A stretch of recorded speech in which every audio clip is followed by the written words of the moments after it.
Shalom, selamat pagi untuk kita semua. Dimanapun kita berada, semoga pagi ini kita dalam keadaan sehat. Dari Bukit Sion, kami mengajak kita semua mengawali hari ini. Kita akan membaca dan merenungkan firman Tuhan. Sebelum membaca, mari kita berdoa. Terima kasih ya Tuhan, kami angkat kepadamu pada pagi yang indah ini. Kami bersyukur oleh karena kasih-Mu terus menaungi hidup kami. Kami boleh bangun menikmati hari baru karunia-Mu, semua karena anugerah Tuhan.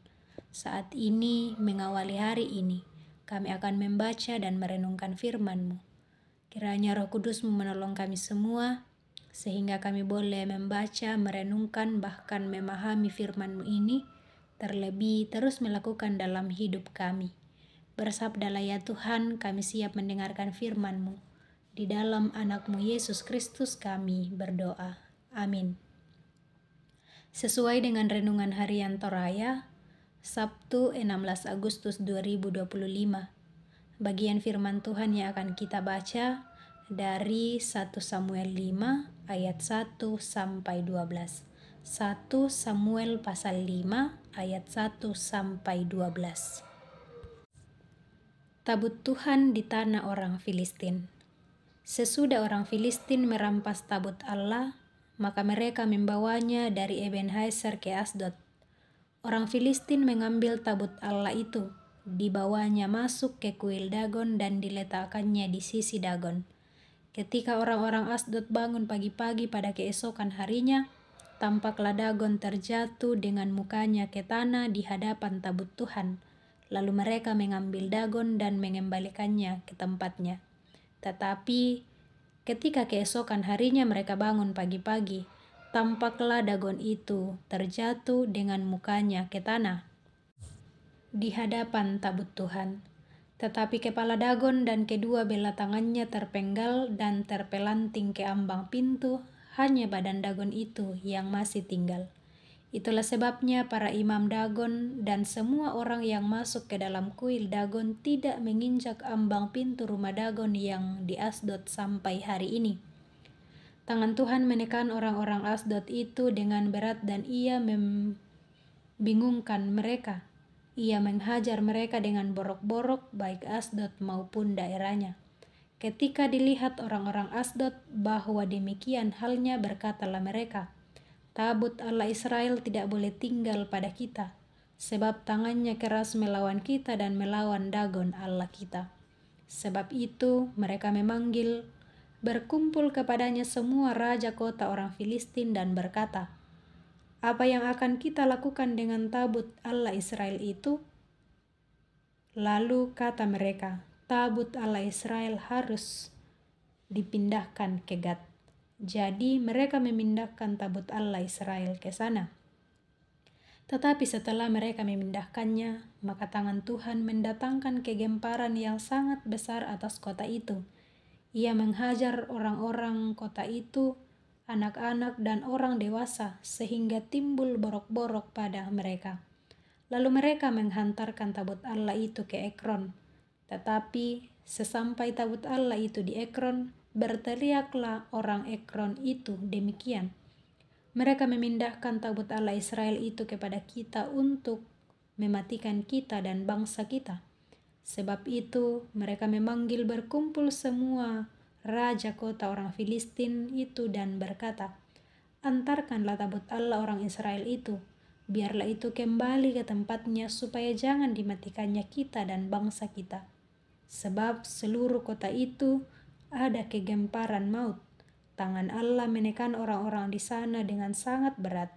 Orang-orang yang tidak mati dihajar dengan borok-borok, sehingga teriakan kota itu naik ke langit." Amin firman Tuhan. Dari pembacaan kita akan merenungkan dalam satu tema, yaitu Allah yang berdaulat.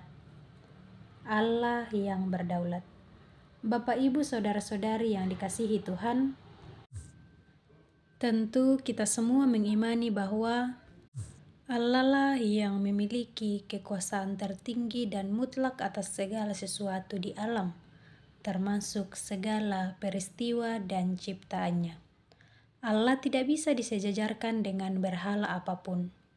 Allah adalah satu-satunya yang berkuasa dan berdaulat atas seluruh semesta. Begitupun di dalam kehidupan kita saat ini. Allah adalah satu-satunya yang berkuasa dan berdaulat. Dialah yang tertinggi dari segala yang ada. Tidak ada yang sama seperti Dia. Bapak, Ibu, Saudara-saudari, pembacaan kita saat ini memperlihatkan kekuasaan Allah atas semua sembahan manusia, yang di dalam kisah ini diwakili oleh Dagon. Dalam agama orang Kanaan, Dagon adalah ayah dari dewa Baal. Orang Filistin berpikir atau percaya bahwa kemenangan mereka atas Israel adalah kemenangan Dagon atas Allah orang Israel, yang ditandai juga dengan direbutnya tabut Allah. Orang Filistin mengira bahwa tabut perjanjian yang mereka rampas dapat disejajarkan dengan berhala biasa yang mereka anggap hebat. Di ayat 2, mereka meletakkan tabut Allah itu di dalam kuil Dagon, Allah orang Asdod. Tetapi Allah tidak tinggal diam. Allah menunjukkan kuasanya dengan membuat patung Dagon jatuh hancur di hadapan tabut Allah. Sangat jelas di ayat 4. Tidak hanya itu Bapak Ibu. Allah juga menyatakan kuasanya dengan mengirimkan borok-borok ke Asdod dan sekitarnya. Di dalam ayat 6-7. Lalu mereka memindahkan tabut Allah ke Gat karena mengira itu dapat menyelesaikan masalah. Namun realitanya borok yang sama terjadi di Gat.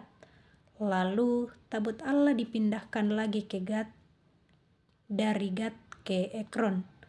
Tetapi orang-orang Ekron sudah mendengar apa yang telah terjadi dan mereka ketakutan. Jelas di ayat 10.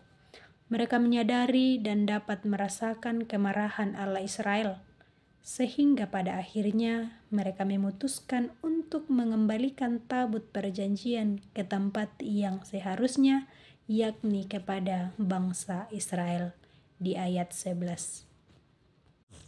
Bapak, Ibu, Saudara-saudari, juga anak-anak yang dikasihi Tuhan, Allah adalah Allah yang berkuasa dan tidak dapat diremehkan. Allah menunjukkan kuasanya dengan menghancurkan berhala Dagon dan menghukum orang-orang Filistin yang merampas tabut Allah. Dari sini kita belajar bahwa dalam menjalani hidup ini, kita harus menghormati dan takut akan Allah yang berkuasa. Janganlah kita mencoba mengendalikan atau memanipulasi Allah, tetapi kita harus tunduk dan patuh kepadanya. Ia adalah Allah yang adil dan akan menghukum dosa-dosa kita jika kita tidak bertobat. Bapak, Ibu, Saudara-saudari, sekiranya lewat firman Tuhan pagi ini, kita semakin dikuatkan, kita semakin berserah kepada Dia yang berdaulat, menyerahkan hidup kita untuk terus dituntun oleh-Nya. Roh Kudus memampukan kita untuk terus menghidupi firman-Nya ini dalam sepanjang hidup kita. Amin firman Tuhan. Mari kita berdoa. Kembali ya Bapa, kami tunduk di hadapan hadirat-Mu. Terima kasih atas waktu yang Engkau beri bagi kami. Kami telah membaca dan merenungkan firman-Mu. Sekiranya Roh Kudus-Mu terus menuntun kami, sehingga kami dapat melakukan firman-Mu ini dalam sepanjang hidup kami. Mampukan kami ya Tuhan untuk terus berserah kepadamu dalam menjalani hidup ini. Apapun yang terjadi dalam hidup ini, kami percaya bahwa Engkaulah yang berdaulat. Sekiranya Tuhan dalam menjalani hidup karunia-Mu ini, kami terus dimampukan untuk terus berserah penuh hanya padamu saja. Saat ini ya Tuhan, kami datang kepadamu berdoa untuk semua umat-Mu dimanapun berada saat ini. Juga segenap anggota jemaat yang saat ini dalam kelemahan tubuh, biarlah Tuhan menyembuhkan. Yang sedang berduka, biarlah Tuhan terus menghiburkan. Juga segenap orang tua yang sudah lanjut usia, biarlah Tuhan terus memberkati, memperlengkapi sukacita dalam masa tua. Bapa dalam kerajaan sorga, berdoa ya Tuhan untuk kami semua pada pagi hari ini dalam kehidupan masing-masing. Kiranya Tuhan terus memberkati kami. Tuhan yang akan terus memberikan kuat, sehat, dan hikmat kepada kami menjalani hidup karunia Tuhan ini. Terlebih, kami boleh melaksanakan segala tugas dan tanggung jawab yang Tuhan percayakan kepada kami. Bapa dalam kerajaan sorga, berdoa juga ya Tuhan untuk pemerintah kami, mulai dari pusat hingga ke pelosok, terkhusus di tanah Toraja ini. Sekiranya Tuhan terus memberkati, sehingga boleh menjalankan tugas dan tanggung jawabnya dengan terus mengandalkan Tuhan. Bapa dalam kerajaan sorga, kehidupan kami pagi ini dan sepanjang hari ini kami serahkan hanya ke dalam tangan pengasihan-Mu. Tuntun kami Tuhan, peliharakan kami. Ampuni segala salah dan dosa kami, terus layakan kami untuk datang kepadamu. Ini kami ya Tuhan yang datang kepadamu melalui anak-Mu Yesus Kristus Tuhan dan Juru Selamat kami yang hidup. Amin. Demikian renungan kita pagi ini Bapak Ibu. Selamat pagi, selamat beraktivitas, Tuhan memberkati kita semua.